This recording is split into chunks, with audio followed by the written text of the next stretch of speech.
Ejes conceptuales de seminario 1.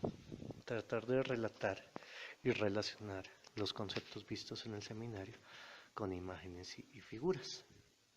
Entonces la idea de esta propuesta es poder conectar estos conceptos que vimos en este espacio con cosas cercanas a mí. Escritura de sí. Durante la realización del primer semestre de la maestría llevé una agenda de diario de todas las materias. En los espacios de las clases hice dibujos. ¿Podrían entenderse estos dibujos como parte de una escritura de sí? ¿Podría leerse un dibujo como un tipo de escritura o escritura? Entonces acá cabe anotar que la idea de escritura de sí tiene que ver mucho con el cuidado de sí y el conocimiento de sí mismo. Entonces se hablaba un poco de cómo este tipo de ejercicio de escribir sobre uno era un ejercicio donde uno se procuraba no solo un bienestar, sino un conocimiento en un medio donde pues todo es volátil, todo está como pasando. Planteaba o planteo en esta ponencia que de alguna forma ese hecho escritural desde el dibujo me permite entrar en un estado de conocimiento de mí mismo, de reflexión frente a mi acción como dibujante y cómo ese dibujar me permite percibir cosas, entender cosas, relacionarme con cosas de una forma muy diferente a otro tipo de experiencias y prácticas. Me llamaba la atención en estos dibujos que no se seguía un patrón, no todos los dibujos son iguales, sino dependían mucho del instante, del momento, y que de alguna forma este tipo de escritura pues sí era atravesado por la experiencia alrededor. Digamos, esta imagen los brazos y las piernas tiene que ver de una charla con Seca, donde él hablaba del dibujo y del gesto artístico como una metonimia, donde algo pequeño tiene el todo al que pertenece. Entonces, hablaba un poco de esas puertas interdimensionales que se pueden abrir precisamente con el dibujo, como en el momento, y no solo con el dibujo, con muchas cosas, ¿no? Que eran y no eran. Este dibujo es y no es. Una lagartija, un ser, existe y no existe al mismo tiempo. Y él relacionaba eso un poco con teorías de la física cuántica, pues el experimento de las dos rendijas, ¿no? Que puede estar algo en dos lugares. Este dibujo es mi versión del ángel de la historia, que se trabajó en uno de los textos y es un ángel que va hacia atrás así como despavorido, eh, viendo cómo van sucediendo las cosas y se remite a un dibujo de Paul Klee. Entonces la pregunta que le hacía al panel, porque esta ponencia pues la idea era que se integrara, era precisamente esa, cómo veían la relación de eso con el concepto. La risa de Henry Bergson pues habla de una época tranquila donde lo mecánico y serial producía risa. Analiza en su texto varios elementos de esta, como la risa como algo subversivo, la risa en concierto como algo potenciador, entre otras cosas. Para esta parte del ejercicio seleccioné el trabajo de algunos artistas para que intentemos relacionarlos con ese concepto. Aquí está Banksy, que es muy popular, utiliza el stencil, pero creo que uno de los ejes es el humor, ¿no? Y algo que veía o quería poner a colación era como este artista utilizaba como sentido el humor, la verdad, que no se parecía mucho a la risa que se enunciaba en el texto de lo mecánico, que más bien me pareció una descripción del mundo de ahora, sino que era más como poder visibilizar elementos que nos hacen reír porque de alguna forma estamos tan alejados de la verdad que cuando nos la muestran nos genera esa acción. Recordaba un poco a Jaime Garzón o a Lelutiers, bueno, donde se producía esto. También veía algo como en ese cuento de la risa en conciertos, ¿no? Que es cuando mucha gente, acá los niños me quedaron de perlas para esto, eh, se reía y eso la hacía más potente. Entonces, de alguna forma, el graffiti eh, logra eso, impacta a muchísima gente. Esta niña con la llanta en candela es un homenaje que le hizo Banksy a unos niños en una escuela. Y detrás de eso, pues hay como una imagen mucho más fuerte. Este es Mauricio Catelán. Mauricio Catelán también tiene un sentido del humor un poco ácido.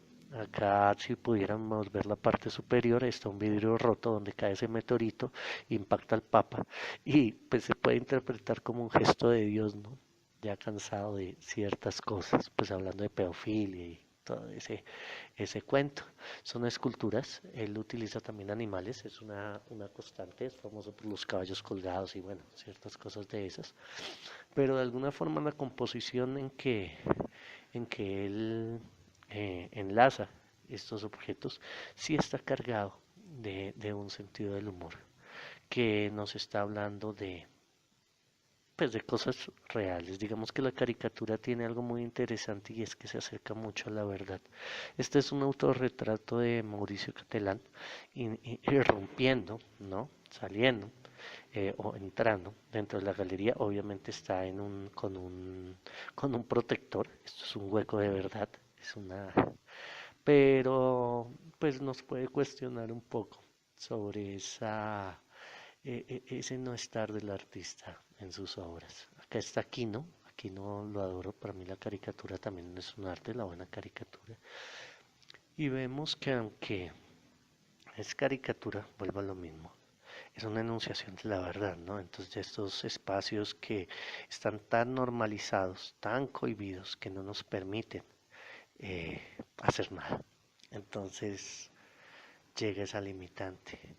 Él también utiliza el texto, obviamente, no es solo dibujo, y de alguna forma sí le pega a la nuez del problema social. Creo que es un gran analista el señor Quino de nuestra sociedad y creo que logra, por medio de su gesto dibujístico y textual y humorístico, hablar de cosas. Esto es como si la prohibición de la dosis mínima, pero siguen matando líderes sociales. Entonces, pues creo que tiene algo y es que nos puede permitir analizar cosas que en otros espacios no se dan. Entonces, en ese sentido, para mí, el humor y la risa tienen un valor bastante amplio. La experiencia es un diálogo que tuvimos con el señor Giorgio Agamben, donde él hablaba, y con toda razón, de que después de imponérsenos la modernidad, nos quitaron la experiencia, la posibilidad de experiencia. Entonces ya todo está como tan organizado, tan hilado, tan estructurado, ya no hay muchas verdades, sino hay una sola que le da la esencia que la experiencia es imposible. Acá tomo como ejemplo a un artista español que padece esquizofrenia, David Nebreda, y que era maestro en artes.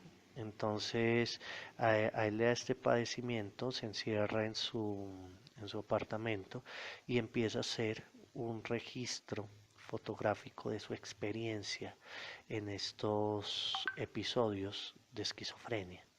Entonces aparece algo bien especial acá, ¿no? Porque es un gesto muy, muy, muy intimista que se narra a los demás por medio del código visual, que es el que él maneja. Un dato interesante de la esquizofrenia es que se desarrolla en la adultez, entonces de alguna forma atraviesa la realidad de uno y se inserta otro tipo de realidad dentro de esa realidad.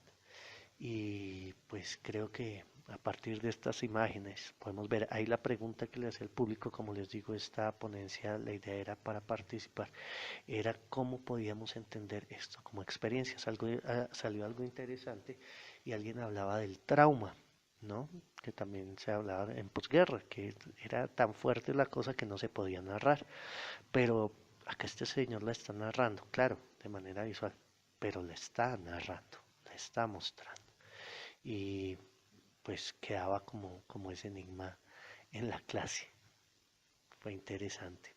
Entonces, ¿será que de alguna forma esa patología mental evitó que este señor cayera en las redes que nos impone el modernismo y sus normas y la misma patología lo sacó a vivir una experiencia de otro tipo. Esa era como la pregunta que se enunciaba al exponer a este autor. Acá hablábamos de otro tipo de experiencia que me parece interesante. Sildo Merieles con sus botellas de Coca-Cola, él imprimió con una tinta especial estas botellas donde colocaba datos de sindicalistas muertos pues en relación con esta compañía. De esta tinta era especial, se fijaba con agua caliente, entonces cuando devolvía las botellas, la misma Coca-Cola las terminaba fijando y repartiendo una publicidad en contra. Es igual que con este billete, él lo llamaba, a este tipo de acciones las llamó inserciones en circuitos ideológicos y por medio de un sello le preguntaba al Estado, que somos nosotros, ¿no? Por medio del billete, que es otra representación del Estado, ¿quién mató a Gerson? Es un personaje. Era como una pregunta que se salía de ahí. Acá tenemos a Félix González Torres. Esta obra se llama Amantes Perfectos y la experiencia, acá yo les ponía desde mí mismo. Cuando vi esta obra leí muy duro porque estaba en segundo semestre de artes, entonces ya me creía sabio y decía que esto no podía ser arte. Luego me pude relacionar un poco con el texto alrededor, se llamaba Amantes Perfectos y me pareció una metáfora hermosísima del amor, todavía la conservo y la cito mucho en clase. Esto es un autorretrato. La gente llegaba, tomaba un dulce y se lo comía y poco a poco, a medida que avanzaba la exposición, se iba leyendo esto. Él lo que hizo fue tomar su peso, él tenía SIDA, eso es importante saberlo, y el SIDA lo fue reduciendo, así como nosotros, los que participamos de la exposición, íbamos reduciendo ese montón de dulces que terminaba en la nada. Las luciérnagas fue un concepto que asumimos mucho tiempo. Creo que 3 clases le dedicamos a esto, donde se hacía la pregunta en un diálogo con Pierpaolo Pasolini, les dejo el autor, eh, si todavía podían existir esas luciérnagas. Él utilizaba las luciérnagas como una metáfora de esos pequeños brillos que ante la luz de los reflectores, entendamos los reflectores como el poder, la institucionalidad, las cosas grandes impuestas, emitían su propio brillo como del mismo infierno, citando, porque en el texto lo hacían, un poco la Divina Comedia. Entonces las luciérnagas, que son pues luciferinas, eh, era una contraposición de la nada a este texto.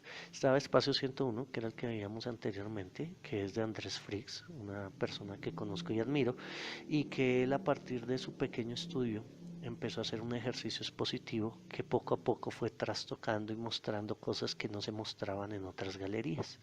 Esto es del Café El Quijote. El Café Quijote es de Jorgito, un gran personaje. Los invito a que se tomen un café allá, que en la 19 con cuarta, en el Centro Comercial Los Ángeles. Y él empezó con una pequeña vitrinita de libros, vendiendo libros usados, en un momento muy difícil de su vida. Pero así fuera difícil, la vitrina se llamaba la librería más grande del mundo. Él ahí pues apoya a escritores, pintores, actores, se volvió un nicho cultural muy interesante que hasta hoy en día sobrevive. Este es el taller 406. Este fue un intento que tuvimos con Cirley de ser luciérnagas.